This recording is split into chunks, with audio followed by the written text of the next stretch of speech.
అందరికీ నమస్కారం. గత 4 రోజుల క్రితం ఒంగోలు కూరగాయల మార్కెట్పై జరిగిన దాష్టికాన్ని వైసీపీ సమన్వయకర్త చుండూరు బాబు గారు ఖండించారు. రిలయన్స్ మార్ట్ల మీద దాడి చేయగలరా అని ప్రశ్నించారు. రోజువారీగా కూరగాయలు అమ్ముకునే వాళ్ళ మీద కార్పొరేషన్ అధికారులు చేసినటువంటి దౌర్జన్యాన్ని కూడా ఆయన ఖండించడం జరిగింది.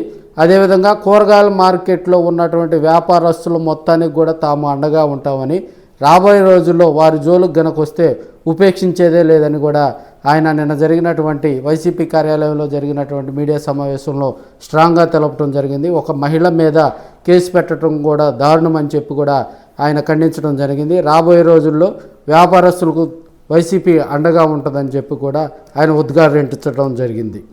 కార్పొరేట్ మాల్ కాదని తెలుసుకోవాలి. రిలయన్స్ ఫ్రెష్, హెరిటేజ్ మాల్ లాగా సాధారణ పౌరులు కొనుక్కునే మార్కెట్ని మీరు ఊహించుకొని అక్కడ గంపలడ్డ ఉన్నాయనో, ఇక్కడ తట్టలడ్డ ఉన్నాయనో, పందిళ్ళు ఉన్నాయనో చిరుబుర్లాడుతూ చిన్న చిన్న వ్యాపారస్తుల మీద వాళ్ళు రోజంతా కష్టపడితే ఆ రోజు వేతనం మాత్రం వాళ్ళకి వస్తుంది. గ్రామాల నుంచి వాళ్ళకున్న ఆకుకూరలు తెచ్చుకొని దానికి తోడు పక్కన 4 రకాల కూరగాయలు కొనుక్కొని కొనుక్కొని అమ్ముకుని సాయంత్రానికి వెళ్తే వాళ్ళకి ఆ రోజు వేతనం మాత్రమే వస్తుంది. మీరు అవన్నీ కూడా దౌర్జన్యపూరితంగా పందిర్లు బీకేసి ఖాళీ చేయండి టకటక తీసేపిస్తే ఒకరోజు వచ్చే నష్టం వాళ్ళకి 4 రోజుల శ్రమ. మీకు చిన్నవాళ్ళ బతుకుల గురించి కొద్దిగా సున్నితంగా ఆలోచించాలని ఈ సందర్భంగా తెలియజేస్తున్నా.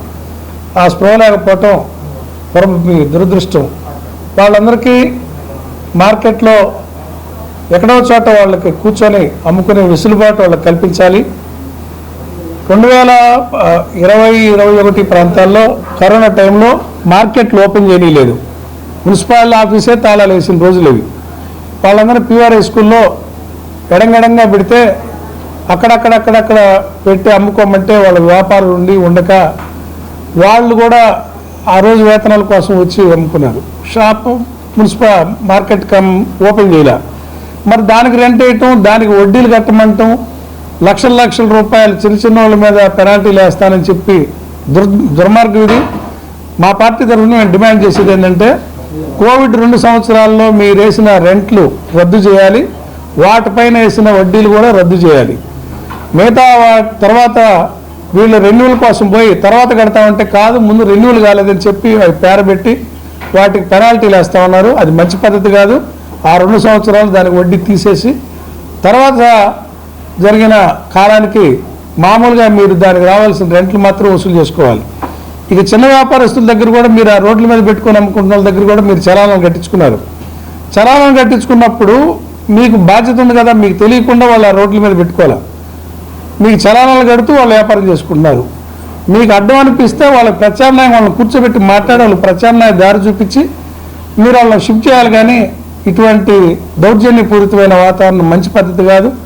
ఇక ఒక ఆవిడ మీద, కూరగాయలు అమ్ముకున్న ఆవిడ మీద కేసు పెట్టి ఒక ఆడ మనిషి మీద కేసు పెట్టడం ఈ ప్రభుత్వానికి మంచి పద్ధతి కాదని కూడా ఈ సందర్భంగా తెలియజేస్తున్నాం.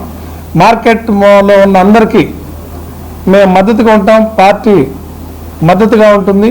ఏ సహాయం కావాలన్నా మేము మీ పక్కన నిలబడతామని ఈ సందర్భంగా తెలియజేస్తూ ఉన్నాం.